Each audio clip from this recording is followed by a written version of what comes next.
Oikein paljon tervetuloa Interes TV:n pariin. Metsä Board julkaisi toisen kvartaalin tuloksensa tänään ja sen myötä meillä onkin haastattelussa yhtiön toimitusjohtaja Esa Kaikkonen. Tervetuloa Esa haastatteluun. Kiitos paljon.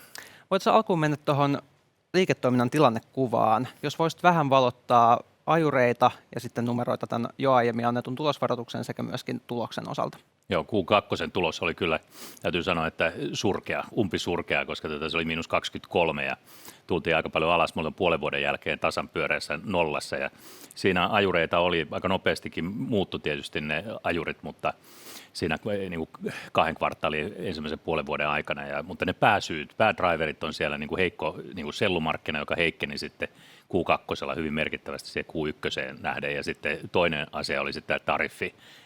Epävarmuudet, mitkä tuli sieltä tariffeilmoituksesta siitä 10%, ja siitä sitten meidän asiakkaat pikkasen niin kuin tietysti säikähti, mikä se vaikutus on. Me ruvettiin keskustelemaan asiakkaiden kanssa, käymään neuvotteluita, ja sinänsä laskutus meni kohtuullisesti Jenkeissä tai itse asiassa edellisen kvartaalin mukaisesti, mutta sitten order inflow rupesi heikkenemään aika merkittävästi. Me tehtiin sitten tuotannon supistuksia sitten sen mukaisesti. Ja sitten meillä oli tuo Kemi tuossa noin vielä sen lisäksi.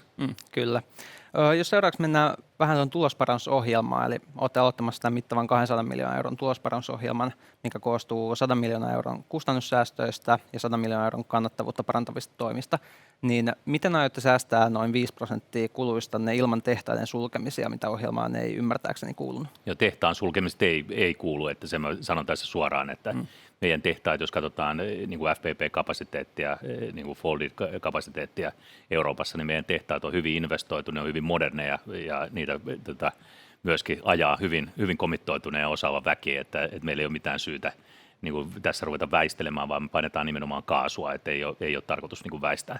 Ja tässä niin kuin se ajatus tietysti on se, että meillä ensinnäkin ne kustannukset, niin kuin, mitkä tulee, niin fixed cost ja variable cost puolelta, niin suurin piirtein 50-50 näiden meidän niin kuin identifioimien. Nyt täytyy sanoa, että se vielä, että meidän täytyy vielä suunnitella tarkemmin niitä, mutta me ollaan identifioitu todella merkittävä määrä erilaisia kustannussäästöjuttuja. Ja sitten jos mennään siihen niin kuin, tulosparannusohjelman sisältöön, siihen niin kuin, itse kovan ytimeen, niin sen puolesta, niin siinä se tilanne tietysti on se, että se tulee olemaan niin kuin todella kovan työn. Mä sanon, että se on kunnianhimoinen, mutta se on tehtävissä ja siinäkin on identifioitu erittäin paljon erilaisia toimenpiteitä. Ne lähtee kaikki sieltä, että me valitaan, nyt me aiotaan palauttaa kasvu sinne Yhdysvaltoihin. Nyt kun 15% tullit on selvät, 1.8. alkaen me lähdetään siitä, että ne on voimassa, me palautetaan kasvun sinne ja sitten sen lisäksi me ruvetaan olemaan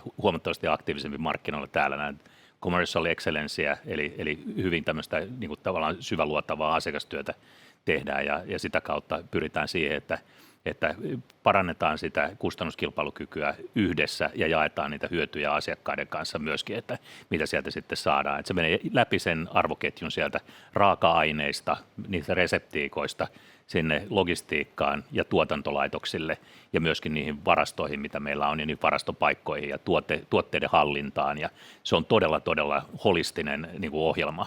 Ja mä oon ihan vakuuttunut, että me pystytään se 100 miljoonaa puristaa parempaa tulosta sen ohjelman avulla. Kyllä, kuulostaa hyvältä. Millä aikaviiveellä ohjelman hyödyt tulee läpi ja mihin lähtötaso-ohjelman tavoitteita tulisi verrata? No se on tietysti, nyt me sanottiin se, että me seurataan kvartaaleittain, me tullaan julkaisemaan kvartaaleittain sitten sitä seurantaa siitä, että miten se ohjelma edistyy. Kustannuspuolia on hirvittävän niin kuin yksinkertainen, siellä on tietysti joku rullaava aikajakso, mikä sitten vertautuu siihen, mutta me ei lasketa sitä, että jos markkinoilla tapahtuu muutoksia esimerkiksi jossain puuhinnassa, niin se olisi meille sitten heti tämmöinen, vaan me haetaan strukturaalisia muutoksia, jotka on kestävämpiä sitten pitemmälle tulevaisuuteen. Ja sitten taas toisaalta niin kuin sen ohjelman, tulosparannusohjelman osalta, niin se meidän niin kuin vertailukohta on se tämänhetkinen liiketoiminta. Eli tämänhetkinen se niin kuin AV-taso, mitä me tehdään, ja siihen me verrataan niitä meidän strukturaalisia muutoksia, mitä me sitten tehdään yhdessä asiakasyhteistyössä. Kyllä. Tavoitteette H2 aikana myös 150 miljoonan euron vähennystä käyttöpääomaa, mikä vastaa karkeasti kolmanneksen vähennystä Q2 lopun tasosta.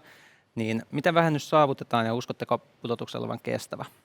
Kyllä se vaatii myöskin itse asiassa todella merkittävää niin kuin ponnistelua, että me päästään siihen, mutta varastot on se meidän isoin osa-alue siellä ja siihen me ollaan lähdetty jo. Me ei niin kuin ollaan sanottu, että nyt me mennään sen ehdolla, että me alennetaan meidän varastotasoja, katsotaan meidän niin kuin koko tätä logistiikkarakennetta ja sitten tietysti siinä on hyvin tärkeää, että me ei kompromissata myöskään sitä palvelukykyä.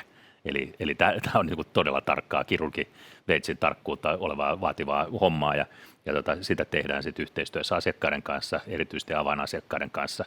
Ja sitten sen lisäksi tietysti myyntisaatavat ostovelat on sitten seuraavat ja kaikki nämä on niin kuin projektoitu ja uskotaan, että tähän päästään. Sekin on haastavaa. Kyllä. Kaikki nämä tavoitteet on haastavia. Näin on, kyllä.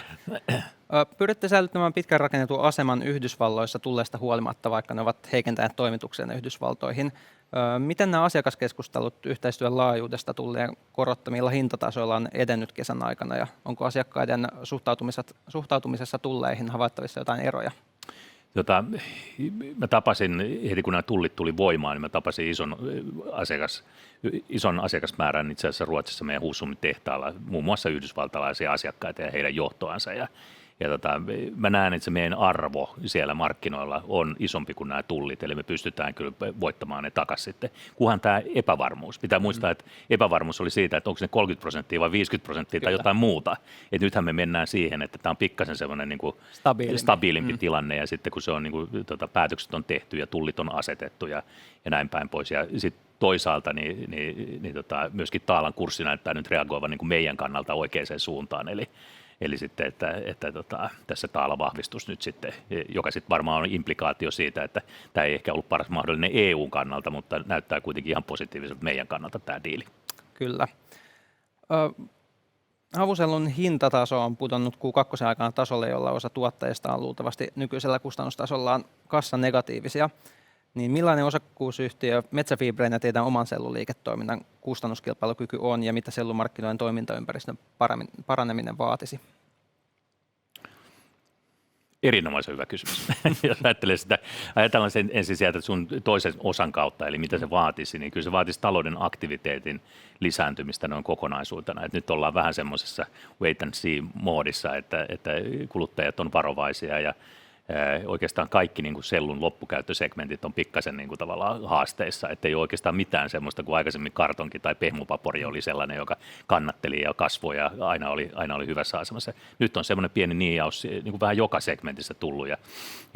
Mutta sitten jos katsotaan sitä kilpailukykyä, niin meidän arvion mukaan niin, tästä koko kapasiteetista, markkinasellukapasiteetista, joka on pikkasen yli 70 miljoonaa tonnia, niin noin 14 miljoonaa tonnia on tällä hetkellä cash-negatiivista.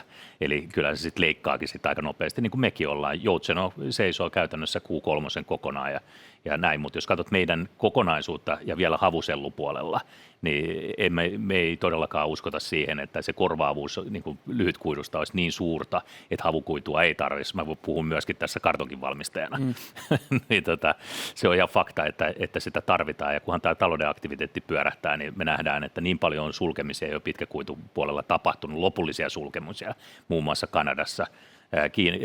Venäläiset on käytännössä siitä pelistä niin kuin ainakin huippulaaduista ulkona ja näin päin pois. Niin se balanssi voi muuttua siitä aika nopeastikin, kunhan vaan talouden rattaat saadaan pyörimään. Kyllä, näinpä. H2 neuvottelette tyypillisesti myös taivekartonkiasiakkaiden vuosisopimusten hinnoista seuraavalle vuodelle Euroopassa. Niin miten kuvailisit neuvotteluasetelmien lähtökohtia kysyntä-tarjontatasapainon, tuotantokustannusten sekä tuottajien kannattavuuden näkökulmasta?